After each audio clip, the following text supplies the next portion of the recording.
What's good, everybody? Dark Cosmic here, back with another astrology video. This time we're going to be talking about Aquarius Ascendant.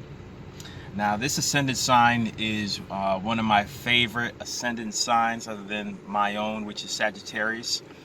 The reason why this is like top favorite is because my best friend has this ascendant sign. He happens to be a double Aquarius, so I think I'm going to do this one pretty well, hopefully. But you guys just let me know in the comments. So with Aquarius Ascendant, what I like to do, as I always do, I go to the 12th house. I look at what your subconscious self is like, so that I know what you are now perceived to be and what you're kind of battling against. So you have Pisces, not Pisces. I'm sorry. You have Capricorn in the 12th house. So your subconscious mind is very practical, very business oriented. Business to you is like business to you is easy. Understanding how to work hard and get what you need in life is easy. That's just who you are, and it's easy. It's just like that's who you are. It's like this is like you're on autopilot in life when it comes to making money and finding ways to make money and just finding ways to be stable and be what's it called, entrepreneur. You're like on autopilot. Like, this is just cake. You have a lot of dreams for your business. You have I think I don't want to go into the negative side of it. I really think I guess the negative side of this might be that you have illusions about business and that you're too detached from spirituality. So because you're so business oriented, you prefer business over spirituality. You prefer money. Money is more, like, if you can't prove it and physically contain this information and explain it in that way, like, whatever, what I'm saying? Like, who cares? Let's talk about this money. That's what Capricorn in the 12th house is like. It's very detached from spirituality. Very just trying to be realistic with shit. And that's exactly like my best friend, which is ironic, I know, because I'm a very spiritual person. But there's a lot of things in astrology that are key. It doesn't really matter, So that's what your subconscious self is. And you have Aquarius as your ascendant. So you your subconscious self and the way you portray yourself is very similar. Still, the way you portray yourself or the way you're perceived is in a very cold and detached manner. But removing that sort of boring aspect of Capricorn, which is just work, now you're unique and original, and now you're interesting. Now you walk into a room and people just want to talk to you. And they just think you're unique. Like, who is this guy? Like, not like, it's not like you're not a showstopper or anything. It's kind of like an alien. Not an alien, but it's just somebody different walks in the room and you just want to hear their story. Or they just have this face. This is so dumb, but they just have this face that says, talk to me. Like, because I'm different. They just have that kind of look. Aquarius just have this weird, unique look to them or energy to them that just like it brings a sort of excitement in people, and they want to just get to know them. It's not like these people aren't gonna have bad intentions. You just for some reason you inspire, not inspire, but you bring out this curiosity in people. But when they get to know you, as they get to know you, they start to see your super detached and cold tendencies, and I guess that's probably why they want to get to know you even more, because and they think you're even more interesting because you're super cold and you don't really let them in like that. So they start to they find you even more interesting as a result. In your personal life, people think that you're really cold and detached and analytical as well, but they also think you're very unique and creative and have a lot of good ideas. So it's a trade-off of that cold and detached. So all Aquarius is like, and Capricorn are very similar, except for Aquarius is like the rebel version of Capricorn. It's a worker, but it's a rebel worker. So it's a worker that's got fed up with the company and created their own business, and now they're fucking destroying the business that they left from. Whereas Capricorn is just working for the business because they want to get the money. Aquarius eventually said, you know what, fuck this business, I'm making my own. And they actually do, they will. And when they make that business, they destroy yours. Because they're like, we're ushering the new era, bitch. Like, it's kind of like, I'm going to try to not curse that much in this video, but I have a Sagittarius ascendant, guys. Me in my natural state, I cuss a lot. Like, it's nonstop. So, but I'm going to do my best. I try to be that Virgo 10th house energy. Try to be super, librarian and correct and but it's I can't flow. My energy can't flow easily when I do that. So, but let's go to the second house. All right, second house, you guys have Pisces. So when it comes to your survival skills and how you prefer to receive nourishment, a butterfly just flew by, just distracted me, but I'm sorry, guys. It was a really beautiful butterfly. When it comes to your survival skills, Pisces here makes you have some illusions in regards to your survival skills. So you can be in a bit of an illusion, but at the same time, you have a lot of wisdom when it comes to survival skills. This goes back to like Scorpio ascendant as well. Scorpio ascendants have Sagittarius. So although they might have like this weird idealistic illusion or spirituality connected to their survival skills, they still have a lot of wisdom there. So it's not like they're idiots. So having Pisces here makes you have a lot of deep wisdom, and so much wisdom that you intuitively know what other people need to survive. You intuitively know what you need to survive, and this is just something within you, and nobody needs to tell you this. And you can tell, you can see somebody. This goes back to my best friend. I always told him, like, yo, I'm not like you, man, because I have Capricorn in the second house. So I'm a little more selfish with my survival skills, and I'm a little more like practical, like cutthroat business like when it comes to my survival skills. So, which in a way works because that's Earth energy. It's very practical and realistic. So, but with him, he'll give his shirt off his back for you. He's very giving, and sometimes I look at it like I feel like he's too giving. I don't want to make this about my best friend, but it's very easy to compare it. It's so identical, but you guys can be very giving, and you guys are good Samaritans, and you guys can be too giving, but you really do know what people need to survive, though, and it's really weird. Like you just deeply know that. You know what they need, and you in your mind you're like, well, why would I just leave them stranded like that? Like, or like somebody, if a friend of yours needs help, you're gonna go help them, because to you they can't be without the necessary tools to survive. But that also gets to the other flip side, where because you have Pisces there, you can be so giving at times that you become selfish randomly, because you're like, damn, man, why I just give too much, and all of a sudden you take it all back, and you become super stingy because you're scared that you're giving too much. So you have like a emergency button, where you just completely remove yourself from situations completely and stop giving and just focus on yourself. But also money, you can make a lot of money, but you can lose it really fast as well. And you have a lot of creative, and you're very intuitive when it comes to making money. I feel like Aquarius ascendants people, you're just built to make money on autopilot, but you're also built to lose it on autopilot as well, because you have so many ideas and so many wants that need to be satisfied, so you waste it, but you equally can make it back. So you kind of stay in this, you don't really grow as fast as you could had you just saved it and been boring like a Capricorn. You could have passed the Capricorn if you dial down all those creative eccentric tendencies of yours. So but let's go to the third house now. So third house, you guys have Aries.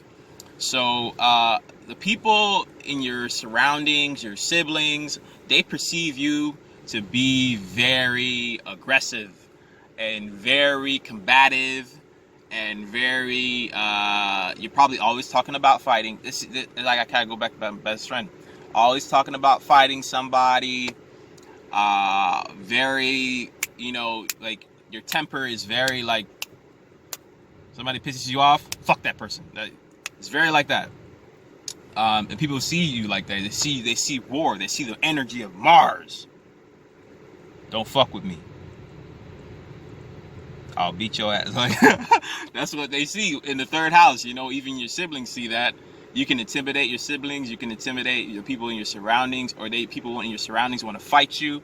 You probably got jumped. Like, like this is stuff. Just keeping it real with you guys. You probably get into fights. You're they see you as a leader as well. You can be a leader here in your surroundings. You're very passionate. People probably perceive you to be selfish sometimes too. But like I said, you see, I went to the second house. You're actually not. But people in your neighborhood will probably perceive you to be selfish. But that's just because they're broke as fuck and they just want something in your pockets. So, but yeah, they'll perceive you as that. They can perceive you as a selfish person. But deep down, you're actually a very passionate and very giving individual. Aquarius is the water bearer. It's the hand from the sky giving the help, It's able to be detached because it's up in the air, but at the same time, it's still reaching down to help you out. Just don't come up there with all that bullshit baggage and emotions, okay? Keep that shit down to earth, and I'll help you out from a distance. That's what Aquarius is like. So they can be super helpful, almost like an act of God. But you can't get up there with them. Like, chill. Nah, you ain't bringing all that BS up here. All right, enough of the weird analogies. So Taurus in the fourth house. With Taurus in the fourth house, your home life, you like your home life to be very stable. You like your home life to be very, very comfy and full of the finer things. You like to have a nice bed in your house. Your family is probably very very nourishing to you. They take care of you. You don't have a family full of assholes. Your family actually is very stable and very giving to you. And I just feel like I'm describing my best friend right now. They're very nurturing, and they can be very possessive of you as well, or you can be very possessive of your family. Your family's not very emotional. They're just super practical about things too, and your family is really good at surviving. Your family, you come from a family of survivors.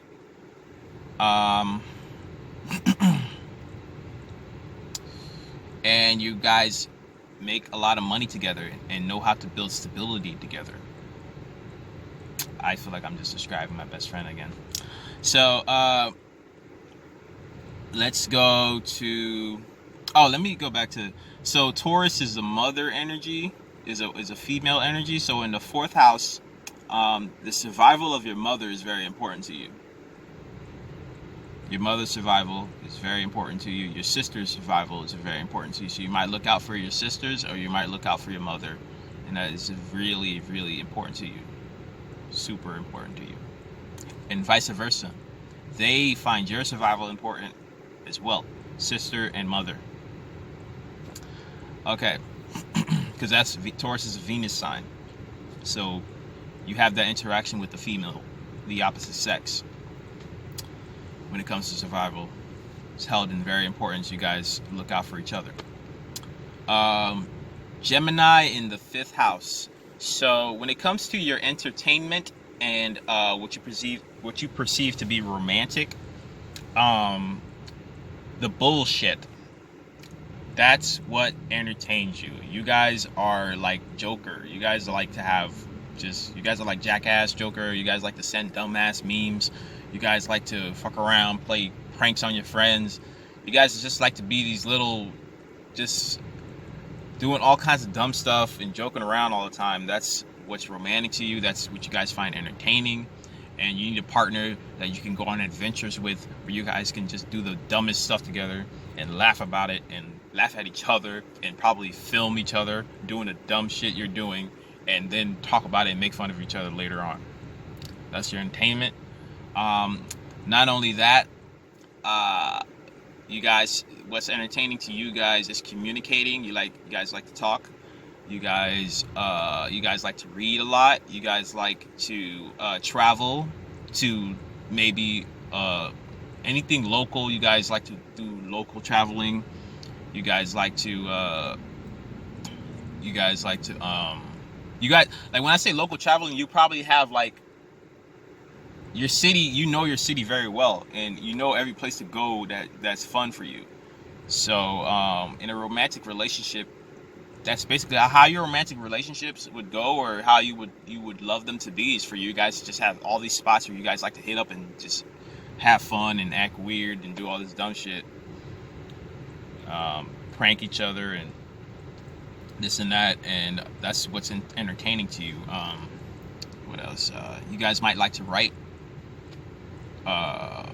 poetry, or you guys like to listen to poetry, music, anything creative with the hands, or just being silly as fuck. That's what's entertaining to you. That's what's romantic to you. This fifth house is also the children. So when it comes to your children, you're gonna give them a lot of information, and they're gonna find you to be very youthful. They're gonna think you're the silliest father or the silliest mother they ever had, and you're gonna be super childlike with them as well, but intelligent, not a dumb kid, a really smart kid. So you're gonna be childlike with them, but at the same time, you're gonna be teaching them how to do things, and you're gonna be a source of a lot of knowledge for them, regardless. Okay, so let's go to the sixth house. So sixth house, you have Cancer. And the sixth house is about routines. It's about reality. It's about your job. It's about your coworkers, etc. So with Cancer here, this brings a family energy, a caring type of energy. So your daily routine deeply involves your family. Your daily routine, you might work with your family.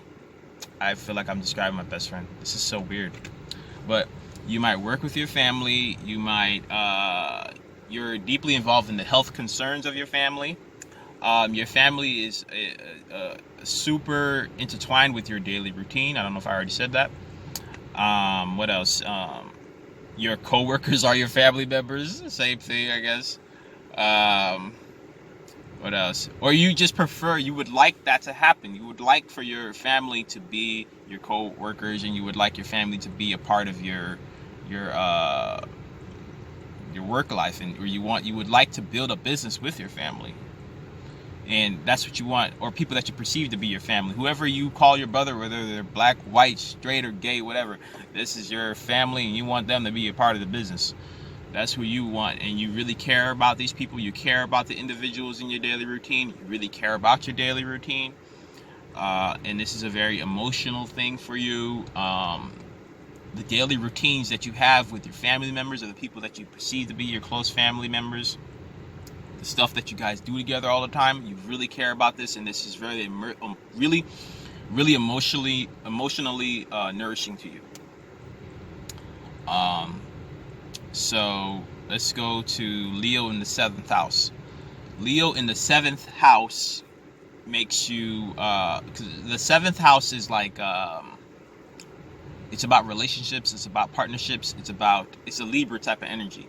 It's about balance. It's even, some people say it's the past life.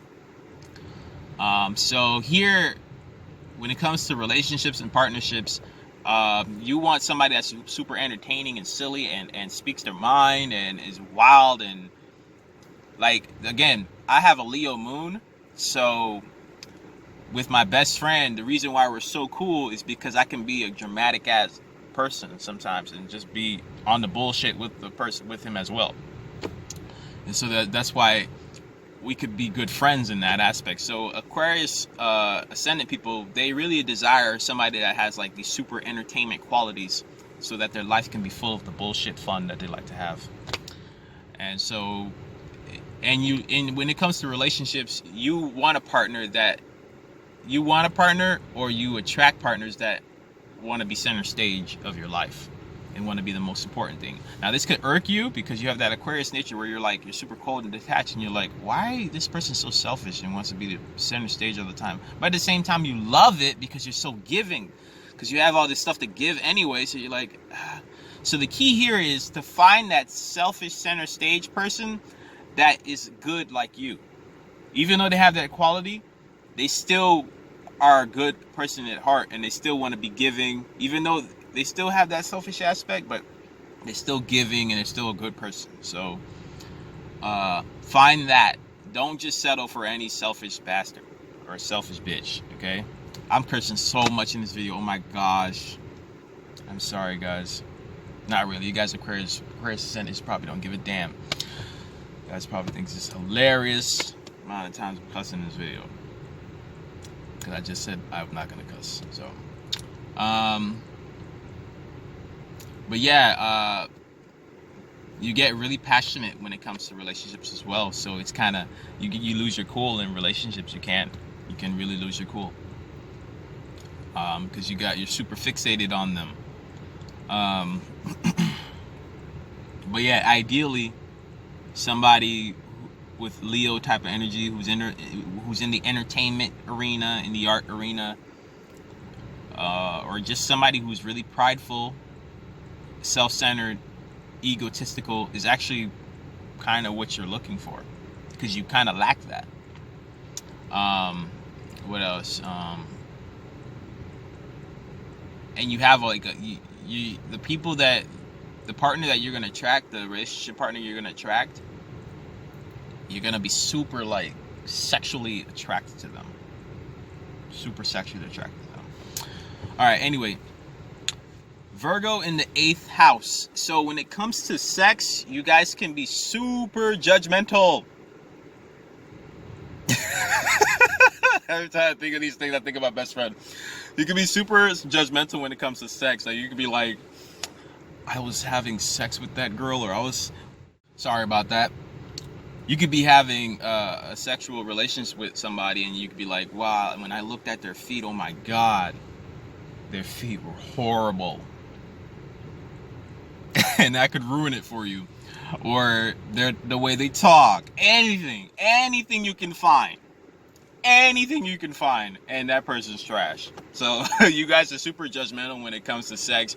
You're super analytical when it comes to sex. But at the same time, you're you like to make sex a routine as well. So you like to have sex at a certain time of day.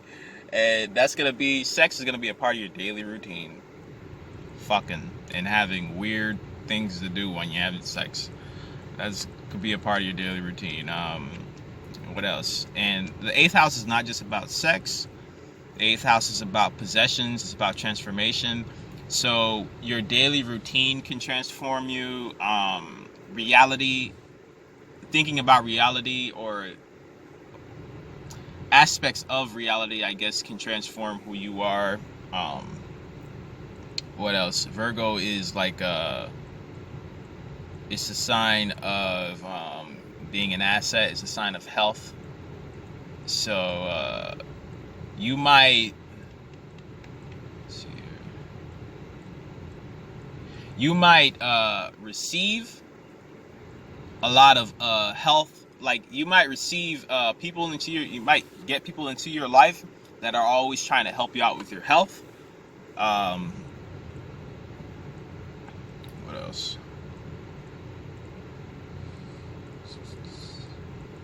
I think that's about it. Or you might find a health teacher who is very giving to you and very giving of the stuff that they have, whether that's a physical trainer or something, this and that. You might fuck your physical trainer. Weird, right? They're giving you advice and you're having sex with them, male or female. Let's see. Let's go to Libra in the 9th house. So when it comes to your wisdom and philosophy, you have a very balanced perspective when it comes to your wisdom and philosophy. You have a very balanced mind. You're really intelligent. You're very logical. This is a good thing and a bad thing. A good thing about it is that you can see the general consensus of things, and you just know what people need and what truly is justice. You know what true justice is, but you might find trouble with people that are like more fixed when it comes to the ninth house, like people with Leo in the ninth house, or because they're so left, they're so either black or white thinking. So you go to war with these people a lot. You go to war with people that are always trying to stand in their square. You try to respect it, but you end up always going to war with these people because you want true justice, you want true divine justice and true balance to be the ideal here. When it comes to your wisdom and philosophy, not just that, but your travel. When it comes to traveling, I'd say that you guys like to travel to places that are full of art, or when you're traveling, it has something, art has to be involved in there. You probably like to travel with women versus men. Why? Because you want to have sex with them, or vice versa. So Aquarius ascendant is also like ascendant for probably people that are bisexual, homosexual. They were into weird stuff. So if you're a girl, never mind, I'm not gonna go into that, but just know that it's Uranus. Uranus is a very unique sign. It's really unique, original, and it's supposed to be different. So everything under the sun that falls underneath that. So what else? I think that's it on Libra in the ninth house. Just a really balanced person when it comes to their wisdom and philosophy, and a very logical person. And they like to travel to places that are full of art and full of women. Scorpio in the 10th house. When it comes to your status and how you rise to the top, you are super cutthroat, bro, or sis. You're super cutthroat, man. Super secretive, man. You could be a part of a business, a part of somebody else's business, and to be destroying it, just completely wrecking that shit underneath their nose while you're building an empire. Like, for real. You guys, when people see you, they think of sex, they think of secrets, but they're okay with that because they recognize you as that. And they think of a person that's super detached, and they might want to fight you. So, but here it's a placement of somebody that's super cutthroat and super businesslike and just like, these people can lie very well, man. With Scorpio in the 10th house, they can lie very well when it comes to business, and they're not going to get the karma. They're not going to get the karma for it. They can rip you off. They can hustle your ass. But like I said, Aquarius ascendant people are really righteous by nature, though. But they have that side of them. If they need to be, your head will be served on a silver platter. So that's how they are. They're very 10th house as well. When it comes to their career, they might be really into like the sexual type of things. They might want to be in the porn industry, or they might be what else? They might want to control other people's. They might want to control the way other people perceive themselves. Which, let me explain that. Like, you can be an artist, or you can be. Take me for instance. Somebody with Scorpio in the 10th house can look at me and be like, I know exactly who Kershi is. This is who he is. And you might try to tell people who they are and how they're represented in the world, because you want to control that. You have like this need to control who they are. Like, or they could be displaying themselves in the world a certain way, and you want to control that. You want to be like, no, don't do that. Why are you going out like that? You know what people will think? Don't do that. You need to be more secretive with how you do that. You're always trying to make somebody else be more secretive in the way that they're portraying themselves. Or you feel the need to be secretive in the way that you're portraying yourself. So you try to control how people portray themselves, and you control the fuck out of how you portray yourselves. And it's all in the name of getting power. So the people that you're doing this to is probably because you want to empower them, but you know, so it's probably it's kind of good and it's kind of bad. There's a controlling aspect of it. So let's go to the 11th house. With Sagittarius in the 11th house, your best friends can be Sagittarius or have Sagittarius energy. I happen to have a Sagittarius ascendant. My best friend has Aquarius ascendant. So, wha-bam. And his best friend, his other best friend, which is my cousin, is a Sagittarius.